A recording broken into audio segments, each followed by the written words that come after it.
ഈ ഒരു സ്പെഷ്യൽ വളമാണ് നമ്മൾ റംബൂട്ടാൻ കൊഴിയാതിരിക്കാൻ വേണ്ടി ചേർക്കുന്നത്. റംബൂട്ടാൻ ഈ ഒരു പാകമാകുമ്പോൾ പെട്ടെന്ന് ഇങ്ങനെ കൊഴിഞ്ഞു പോകണമെന്നുള്ള കംപ്ലൈൻറ്റ് കേൾക്കാറുണ്ട്. ഇപ്പോൾ ഈ ഒരു സമയത്തൊക്കെ റംബൂട്ടാൻ കണ്ട ഇതുപോലെ ഉണ്ടായി നിൽക്കുന്നുണ്ട്.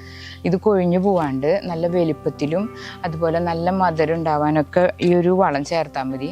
ഇഷ്ടം പോലെ കായകളുണ്ടാവും, നല്ല വലിപ്പുണ്ടാവും, റംബൂട്ടാനും നല്ല മധുരം കിട്ടും ചെയ്യും.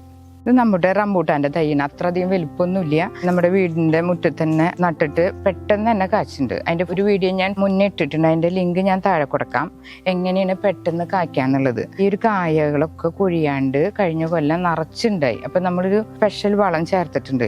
അല്ലെങ്കിൽ ഈ ഒരു സ്റ്റേജ് എത്തുമ്പോൾ എല്ലാ കായകളും ഇങ്ങനെ കൊഴിഞ്ഞു പോകും, നമുക്കിങ്ങനെ ഒന്നും കിട്ടില്ല. അപ്പം നമ്മുടെ ഈ കപ്പലണ്ടി പിണ്ണാക്കുണ്ടല്ലോ, കപ്പലണ്ടി പിണ്ണാക്കും കഞ്ഞീരെ വെള്ളം കൂടി മിക്സ് ചെയ്ത് ഒരു ദിവസം പുളിപ്പിച്ചതിന് ശേഷം നമ്മുടെ റംബൂട്ടാൻ്റെ കടയ്ക്ക് ഒഴിച്ച് കൊടുത്താൽ കായകളൊന്നും കൊഴിഞ്ഞു പോവില്ല, നല്ല വലിപ്പത്തിലും നല്ല മധുരരസം ഉണ്ടാവും.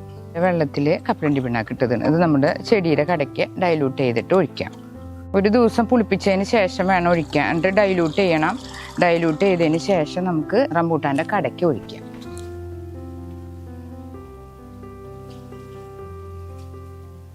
നല്ല വലിപ്പത്തിൽ കായകളുണ്ടാവും, കായകളൊന്നും കൊഴിഞ്ഞു പോവില്ല. മുട്ടത്തൊലി വെയിലത്ത് വെച്ച് ഉണക്കി പൊടിച്ചത്, പിന്നെ നമ്മുടെ പഴത്തിൻ്റെ തൊലിയും നല്ലോണം പൊട്ടാസ്യം കണ്ടൻ്റ് ഉള്ളതാണ് പഴത്തൊലി. അതുപോലെ തന്നെ മുട്ടത്തോടിലെന്ന് വെച്ചാൽ ഫുൾ കാൽസ്യമാണ്. അപ്പോൾ ഇത് രണ്ടും കൂടി മിക്സ് ചെയ്തിട്ട് നമ്മുടെ ചെടിയുടെ കടയ്ക്ക് ഇട്ട് കൊടുത്തു കഴിഞ്ഞാൽ കായകൾ നല്ല മധുരം ഉണ്ടാവും, നല്ല വലിപ്പുണ്ടാവും ചെയ്യും. നമ്മുടെ റംബൂട്ടാൻ്റെ കടയ്ക്ക് എപ്പോഴും ഒരു ഈർപ്പം നിലനിൽക്കണം. കായകളൊക്കെ ഈ ഒരു സൈസ് ആകുമ്പോൾ എപ്പോഴും ഒരു നനഞ്ഞ് ഈർപ്പം നിന്നാലാണ് നമ്മുടെ കായകൾ കൊഴിഞ്ഞു പോകാണ്ടിരിക്കുള്ളൂ. പൂവിടണേക്കാളും മുന്നേ റംബൂട്ടാൻ അധികം നനയ്ക്കാൻ പാടില്ല. പക്ഷെ ഈ ഒരു സ്റ്റേജ് എത്തുമ്പോൾ നമ്മൾ റംബൂട്ടാന് എപ്പോഴും കടയ്ക്ക് ഈർപ്പമായിട്ട് നിൽക്കണം.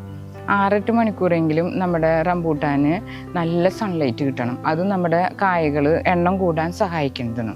അപ്പോൾ നമ്മൾ ഈ റംബൂട്ടാനിൽ നല്ലോണം കീടങ്ങളുണ്ടോയെന്ന് ശ്രദ്ധിക്കണം. അങ്ങനെയാവുമ്പോൾ നമ്മൾ 15 ദിവസം കൂടുമ്പോൾ നീം ഓയിൽ സ്പ്രേ ചെയ്യണം. അപ്പോൾ കീടങ്ങളെ നിയന്ത്രിച്ച് കഴിഞ്ഞാൽ നമ്മുടെ കായകൾ കൊഴിയാണ്ടിരിക്കും. ഇത് വെർമി കമ്പോസ്റ്റാണ്. ഇത് നമ്മുടെ റംബൂട്ടാന് കൊടുത്തു കഴിഞ്ഞാൽ മണ്ണിൻ്റെ നല്ല ഘടനയാവും, കായകളൊക്കെ കൊഴിയാതിരിക്കും, നല്ല വലിപ്പുണ്ടാവും ചെയ്യും. വെർമി കമ്പോസ്റ്റ് കൊടുത്തു കഴിഞ്ഞാൽ റംബൂട്ടാൻ്റെ വേരുകളൊക്കെ നല്ല സ്ട്രോങ് ആവും. അപ്പം നമ്മുടെ റംബൂട്ടാൻ കായകൾ തീരെ കൊഴിയില്ല. റൂട്ട്സ് സ്ട്രോങ് ആവുമ്പോൾ ചെടിയും നല്ല ഹെൽത്തി ആവും. കാറ്റും മഴയും കൂടിക്കഴിഞ്ഞാലും നമ്മുടെ റംബൂട്ടാൻ്റെ കായകൾ കൊഴിയാൻ ചാൻസ് കൂടുതലാണ്. അപ്പം നമ്മൾ നെറ്റൊക്കെ ഇട്ടിട്ട് ഒന്ന് സപ്പോർട്ട് ചെയ്യണം. 4-5 കാര്യങ്ങൾ ശ്രദ്ധിച്ചാൽ മതി. നമ്മുടെ റംബൂട്ടാൻ കൊല കുത്തി കായ്ക്കും, കായകളൊക്കെ നല്ല വലിപ്പുണ്ടാവും, ഇതൊന്നും കൊഴിഞ്ഞു പോവില്ല.